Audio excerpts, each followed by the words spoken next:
पत्थर बनकर आज की महिलाएं चट्टान की तरह खड़ी हैं और हर चुनौती का सामना कर रही हैं। इसीलिए वो कहती हैं लव यू जिंदगी।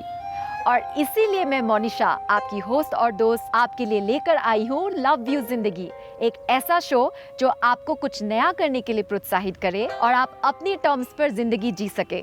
चैलेंजेस का हंसकर सामना करने वाली महिलाएं आज हर क्षेत्र में अपना लोहा मनवा रही हैं। जो महिलाएं कल तक इमोशनली वीक थी, वही महिलाएं आज फाइनेंशियली इंडिपेंडेंट बन रही हैं और अपनी जिंदगी के अहम फैसले वो खुद ही ले रही हैं। अपनी खुद की पहचान बनाने के लिए एजुकेशन बहुत ही जरूरी है, क्योंकि आज के टाइम पे नॉलेज ही तो पावर है। तो दोस्तों, आइए चलिए मिलते हैं एक प्रतिभाशाली महिला से अपने स्पॉटलाइट सेगमेंट में।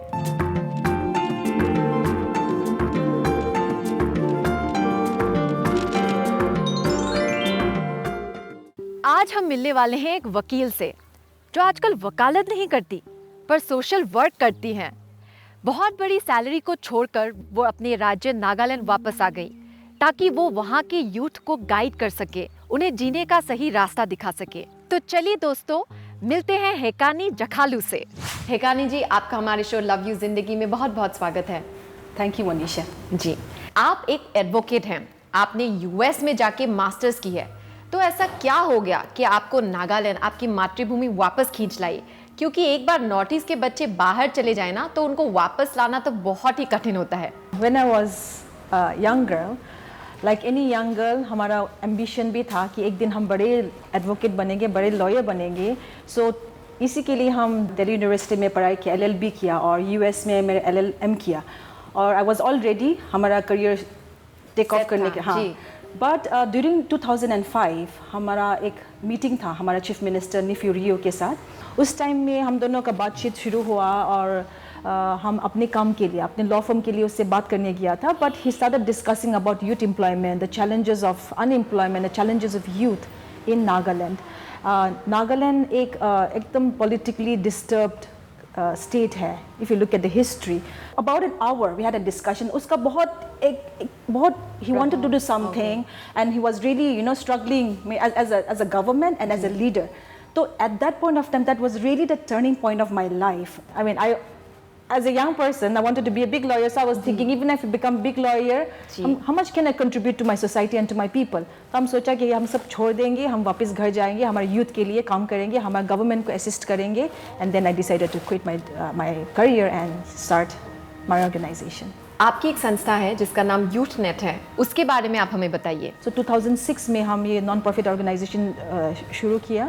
This was mainly a platform and a space for young people to address the challenges of young people, to address the unemployment challenges. In 2006 the situation was such, by 4-5 o'clock, once it gets थोड़ा dark हो जाते तो एकदम curfew situation हो जाता है, where shops are closed. उस time में there was only one cafe at that point of time in 2000 पूरे नागालैंड में। So in a situation like that, it was so difficult, a big challenge for us. We thought that time is right for us to do an intervention to help young people in employment, with livelihood issues, and that's how we started. आपकी संस्था आज कितने युवाओं के साथ जुड़ी है? Definitely over 1 lakh. Over 1 lakh people we have worked in the past 13 years. 1 lakh, big number also. Yes. तो आप यूथ नेट में कौन से स्किल सिखाती हैं? अभी 4-5 सेक्टर में काम करते हैं। One is the skill development sector, my division, where my one team takes care of that. Different skill development program under PMKVY, solar programs, retail, hospitality, different type of skill development वो हम करते हैं। Another one is the Nagaland Job Center. It is one of this is the biggest recruitment center in Nagaland. The other one is on entrepreneurship. That is something we are really promoting as well. क्योंकि नागालैंड में private sectors बहुत कम है because of, again, different situations. So under that we have a program called Made in Nagaland, and we also have a center. We have about 120 entrepreneurs. The other one is career development, counseling, professional skills development. Yes, सब under that division happens. And the fifth one is the active citizenship. उसमें क्या होता है, हमारा clean election campaigns, हमारा RTI campaigns, all those things take care under that division. तो इतने सालों में इस इनिशिएटिव के बाद आपको क्या चेंजेस देखने को मिले? Like I mentioned earlier, 10-13 years back, one cafe. अभी तो every nook and corner you see cafes. That means people are more positive. वो अभी डर से निकल गया. पहला ऐसा था नागालैंड में वापस आके क्या करें जी, ये हमारा एटीट्यूड था. But though I will not say the whole credit goes to YouthNet, but definitely yes, YouthNet was a change maker, I would say. क्योंकि in some way I believe that we have also changed their mindset, not only directly with them, also in people who have seen success stories.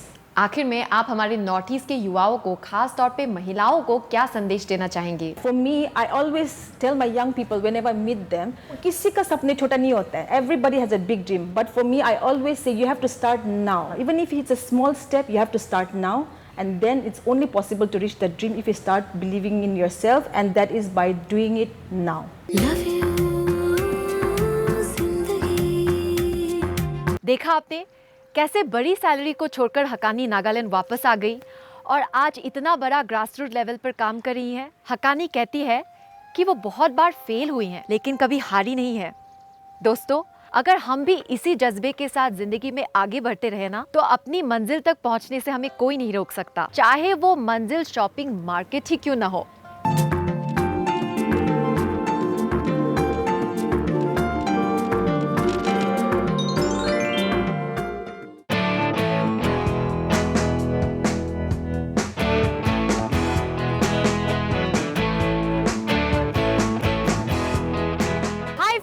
आज मैं हूँ मेघालय के शिलोंग शहर के बड़ा बाजार में. जी हाँ दोस्तों, इस मार्केट का नाम ही बड़ा बाजार है. ये बाजार शिलोंग का सबसे पुराना मार्केट है. इस मार्केट में आपको रोजमर्रा की जिंदगी में इस्तेमाल होने वाली सभी चीजें मिल जाएंगी. तो दोस्तों चलिए देखते हैं और घूमते हैं बड़े बाजार में.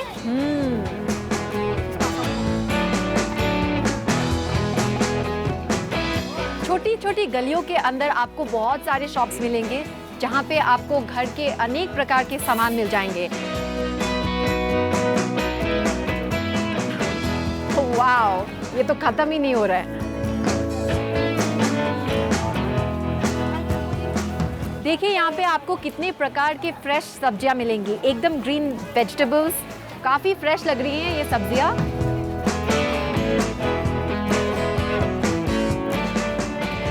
यहाँ पे विमेन्स वेयर मिल जाएगा आपको, कुर्तीज, स्कर्ट्स. ये सिर्फ बड़ा मार्केट ही नहीं, ये एक लंबा मार्केट भी है. आप बस चलते ही जाइए, चलते ही जाइए. ये तो खत्म ही नहीं हो रहा है. स्टील के बर्तन यहाँ पे देखिए, इसका नाम बिल्कुल सही है, बड़ा बाजार.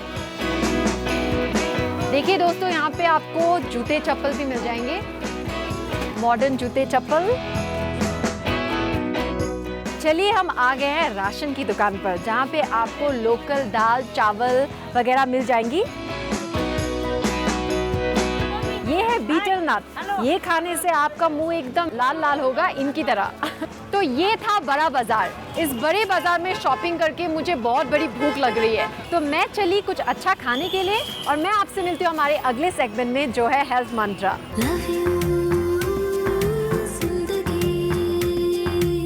बदलती जीवन शैली और खानपान की गलत आदतों की वजह से आज लोगों को सेहत संबंधी बहुत सारी समस्याओं का सामना करना पड़ रहा है.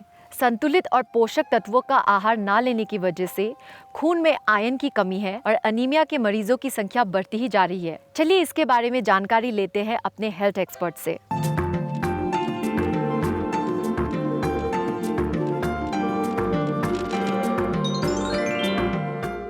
मेरी प्यारी सहेलियों, आज के हेल्थ मंत्रा सेगमेंट में मैं आपको जानकारी देने वाली हूँ कि आयुर्वेदा से कैसे आप महिलाओं से संबंधित रोगों को ठीक कर सकते हैं.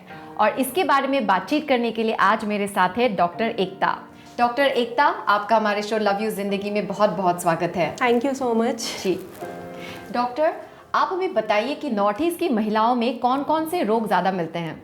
मुझे यहाँ पर जो देखने को मिला वो फीमेल में बहुत ज़्यादा एनीमिया, लुकोरिया, मेंस्ट्रुअल डिसऑर्डर जैसे हैवी ब्लीडिंग और पीसीओडी, ऐसे केसेस यहाँ देखने को बहुत मिलते हैं. डॉक्टर, आप हमें बताइए कि ये रोग क्या क्या है. सबसे पहले मैं एनीमिया के बारे में बताऊंगी. इसका मतलब ये है कि खून की कमी होना शरीर में. इसके बहुत सारे कारण हैं, जैसे पेट में अगर कृमि हो, वर्म मैनिफेस्टेशन, तो भी एनीमिया का एक ये कारण बनता है. या किसी को ब्लीडिंग पाइल्स है तो भी एनीमिया होगा, या उसके आहार में रक्त बनाने वाले तत्वों की कमी है, आयरन नहीं ले रहे हैं, B12 की डेफिशिएंसी है, और लाल चाय यहाँ बहुत पी जाती है जिस वजह से लॉस ऑफ एपेटाइट होता है, और ये सारे फैक्टर एनीमिया के लिए रिस्पॉन्सिबल रहते हैं।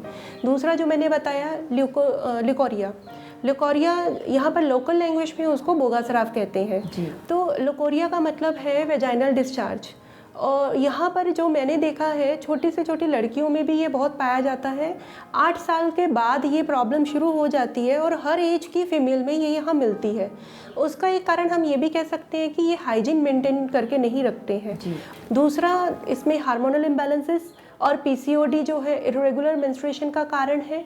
पीसीओडी होने का कारण है फास्ट फूड बहुत ज़्यादा खाना, एक्सरसाइज ना करना, वेट गेन होना इसका सिम्टम भी है और इसके एक कारण भी है। अब आप हमें ये बताइए कि आयुर्वेदा से इन लोगों को कैसे ठीक किया जाता है। आयुर्वेदा इसमें बहुत इंपॉर्टेंट रोल प्ले करता है, क्योंकि आयुर्वेदा का जो मेन प्रिंसिपल है, एक तो वो डिसीज़ को रोकना है और अगर डिसीज़ हुई है तो उसको ठीक करना है। डिसीज़ को रोकने के लिए हम सिर्फ मेडिसिन पे डिपेंडेंट नहीं रहते हैं, इसमें हमारा जो फोकस होता है वो उसके डाइट पे और लाइफस्टाइल पे होता है। तो हम मेडिसिन के साथ साथ उसका लाइफस्टाइल मॉडिफिकेशन जो डाइट से, और उसको कैसे एक्सरसाइज करना है, नहीं करना है, किस वक्त क्या करना है, ये सब समझा के मॉडिफाई करवाते हैं। फिर उसको डाइटरी इनटेक प्रॉपर लेने के लिए कहते हैं, जैसे use of almonds, dry fruits और फ्रूट्स, एप्पल, अनार है, बनाना है, ये उसको डेली डाइट का इंपॉर्टेंट पार्ट बनाने के लिए कहते हैं।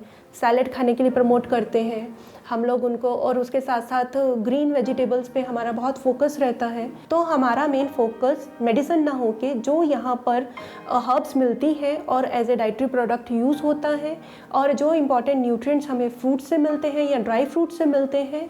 और दूसरा इसमें अभी जैसे हम लोग जानते हैं कि योगा को बहुत प्रमोट किया जा रहा है, और योगा एक इम्पॉर्टेंट फैक्टर है हेल्थ को मेंटेन करने के लिए, तो हम इनको एक्सरसाइज एडवाइस करते हैं जो डिसीज़ टू डिसीज़ वेरी करता है। और इसमें हम मेडिटेशन करने के लिए कहते हैं, क्योंकि जो मेंस्ट्रुअल डिसऑर्डर्स हैं, पीसीओडी है, इसमें स्ट्रेस इंपॉर्टेंट फैक्टर है, तो उसके लिए हम इनको कुछ आसन प्राणायाम एडवाइस करते हैं और वॉक करने के लिए प्रमोट करते हैं। इस तरह से हम लोग आयुर्वेद को अपना के या आयुर्वेद के प्रिंसिपल्स को फॉलो करके लोगों को एडवाइस करते हैं कि ये अपनी रूटीन लाइफ का एक पार्ट बनाएं और उसके बेनिफिट्स को लें। बॉडी में आयरन की कमी के क्या लक्षण हैं? सबसे पहले तो इरिटेबिलिटी बहुत होती है, फिर चिड़चिड़ापन होने के कारण इनका किसी भी एक्टिविटी करने में मन नहीं होता और जल्दी थकान फील होती है, सांस फूलना होता है इसमें। और उसी के साथ अगर हम लोग शरीर को देखें तो भी देख के पता लगा सकते हैं कि इसको एनीमिया है कि नहीं या आयरन डेफिशिएंसी है कि नहीं। अगर हम उनके हाथों का रंग देखेंगे वो थोड़ा सा पीला नज़र आता है, और आँखों पे जो कंजक्टाइवा हम देखते हैं उसमें थोड़ा सा पीलापन होता है, और जो टंग के नीचे से कलर देखेंगे तो वो रेड नहीं होता है।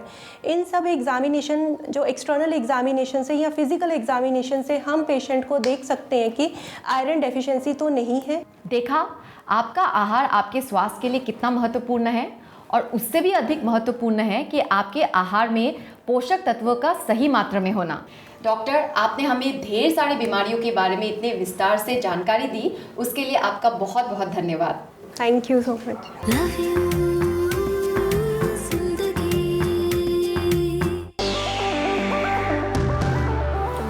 हाय दोस्तों, मैं बहुत ज़्यादा ग्लैमरस और सुंदर लग रही हूँ ना? इसीलिए क्योंकि मैं अभी गुवाहाटी के एक बहुत ही जाने माने फैशन डिज़ाइनिंग इंस्टीट्यूट में। फैशन डिज़ाइन का डिमांड आज पूरे दुनिया में है। फैशन डिज़ाइनिंग करंट टाइम का सबसे ग्लैमरस प्रोफेशन है, और आज के टाइम में इस इंडस्ट्री में बहुत सारी करियर अपॉर्चुनिटीज़ आ गई हैं। तो फैशन डिज़ाइन को करियर बनाने के लिए क्या क्या करना होगा और इसमें सफलता कैसे पा सकते हैं, ये जानने के लिए चलिए इंस्टीट्यूट के चीफ डायरेक्टर से बात करते हैं।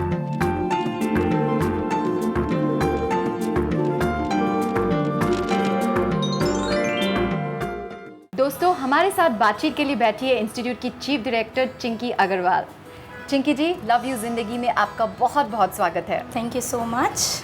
नॉर्थ ईस्ट के डिज़ाइनर्स पूरी दुनिया में काफ़ी फेमस हो रहे हैं, तो आप हमारे दोस्तों को फैशन डिज़ाइनिंग करियर के बारे में डिटेल्स में बताइए। फैशन डिज़ाइनिंग एक ऐसा करियर है जिसमें कि किसी भी एज ग्रुप के बच्चे एनरोल करा सकते हैं। फैशन डिज़ाइनिंग जो कोर्स है उसको करने के लिए कोई पर्टिकुलर कोर्स करने की ज़रूरत नहीं है, लेकिन स्टिल अगर आप कोर्स करते हो तो वो आपको एक एडेड एडवांटेज देता है, वो आपको एक्सपोजर देता है। इंडस्ट्री के अलग अलग डिज़ाइनर्स हमारे यहाँ आके उनको एक्सपोजर देते हैं और उनको सिखाते हैं कि एक्चुअल इंडस्ट्री में किस चीज़ की रिक्वायरमेंट होती है। प्लस उनको बहुत कुछ सीखने को मिलता है जिससे कि वो आगे जाके अपना करियर भी स्टार्ट कर सके। एक गाइडेंस और सपोर्ट मिल जाता है। Yes. अच्छा, तो जो फैशन डिज़ाइनिंग का कोर्स है, जैसे आपका इंस्टीट्यूट एक कोर्स ऑफर Yeah. करता है, तो उसमें आप क्या क्या सिखाते हैं, क्या क्या कवर हो जाता है? फैशन डिज़ाइनिंग के कोर्स में उनको अलग अलग एरियाज़ का हम एक्सपोजर देते हैं। लाइक सबसे पहले हम उनको कलर्स के बारे में बताते हैं, हाउ कलर्स वर्क, कलर्स का क्या इंपॉर्टेंस है एक पर्टिकुलर गारमेंट में, और कलर्स को आप कैसे लेके प्ले कर सकते हो and you can create different designs, मतलब अलग अलग तरह के डिज़ाइंस आप बना सकते हो।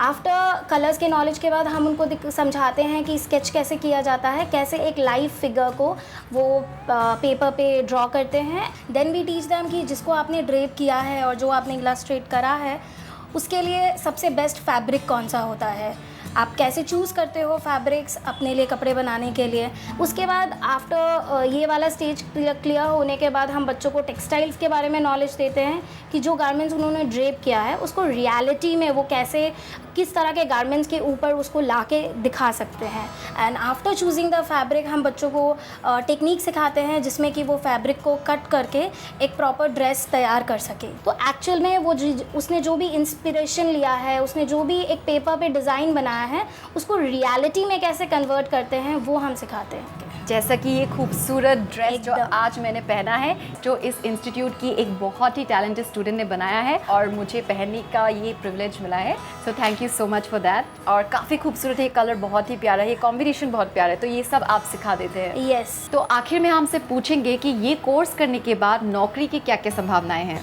फैशन डिज़ाइनिंग करने के बाद ज़रूरी नहीं है सब एक डिज़ाइनर ही बनते हैं। वो फैशन फोटोग्राफी कर सकते हैं, वो इमेज कंसल्टेंट बन सकते हैं, वो फैशन स्टाइलिश बन सकते हैं, वो चाहे तो अगर बहुत अच्छा स्केच करता है तो वो स्केच आर्टिस्ट भी बन सकता है। हमारा कोर्स के दौरान ही इन अ ईयर हम उनको इंटर्नशिप प्रोवाइड करते हैं मिनिमम 3 मंथ्स का, जिसमें हम बच्चों को प्रैक्टिकल फील्ड में जो काम कर रहे हैं, डिज़ाइनर्स हो, ब्रांड्स हो, जिसमें हम उनको भेजते हैं, उनको प्रैक्टिकल ट्रेनिंग दिलाते हैं एंड वो पूरा कैलिबर के साथ अगर वर्क करता है तो 100% they will get placed. Chinki ji, आपका इंस्टीट्यूट बहुत ही बढ़िया काम कर रहा है और आप ऐसे प्यारे प्यारे कपड़े और भी बनाते रहिए ताकि हम ऐसे प्यारे प्यारे दिखते रहें।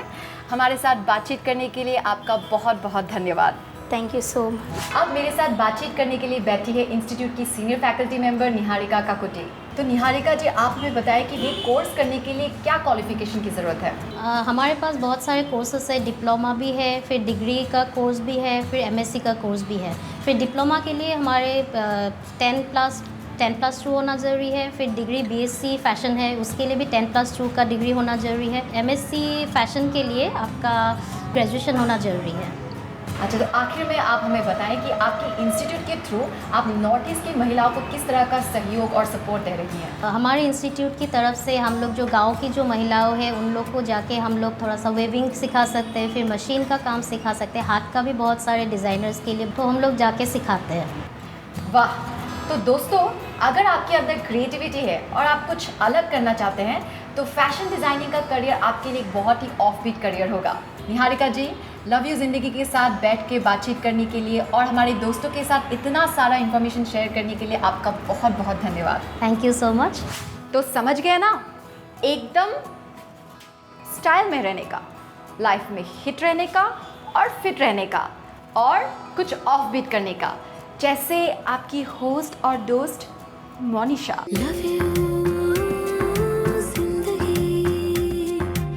अब हम मिलेंगे अपने ग्लैम शैम सेगमेंट में।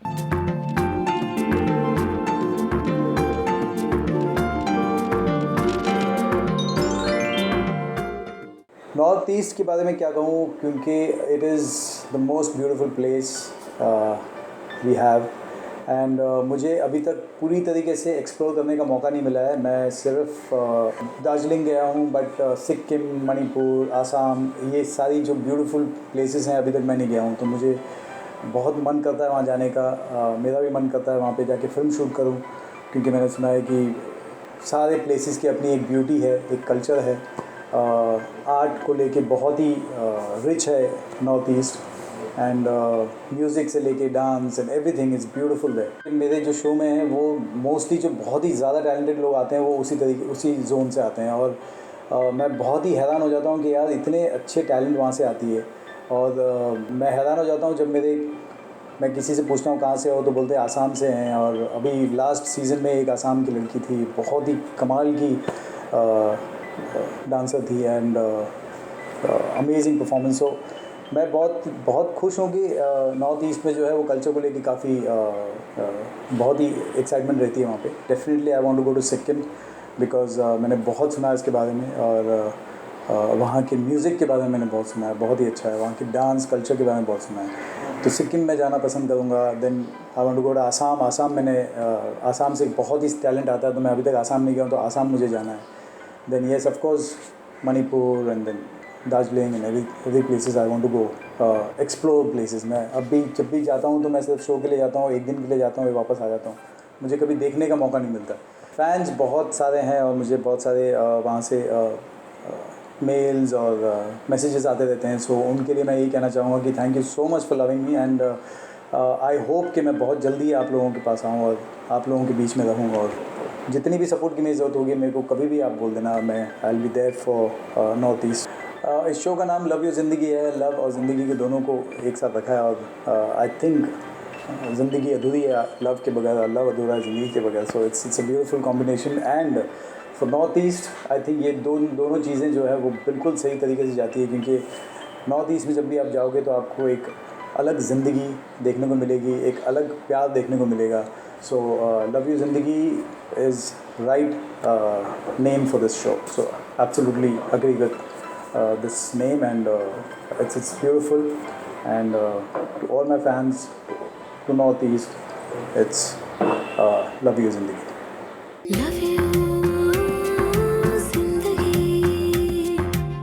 कभी अलविदा मत कहना दोस्तों, जाने फिर कब मुलाकात हो। प्लीज़ प्लीज़, अगर आप ऐसा सोच रहे हैं ना, तो ऐसा बिल्कुल मत सोचिए, क्योंकि हम तो आपसे दूर कहीं जा नहीं सकते, और आपको भी हम कहीं दूर जाने नहीं देंगे, क्योंकि हम लव यू ज़िंदगी के एक नए एपिसोड के साथ फिर वापस होंगे। तब तक के लिए अपना ध्यान रखें। Goodbye, love you very much. आप मेरे ठीक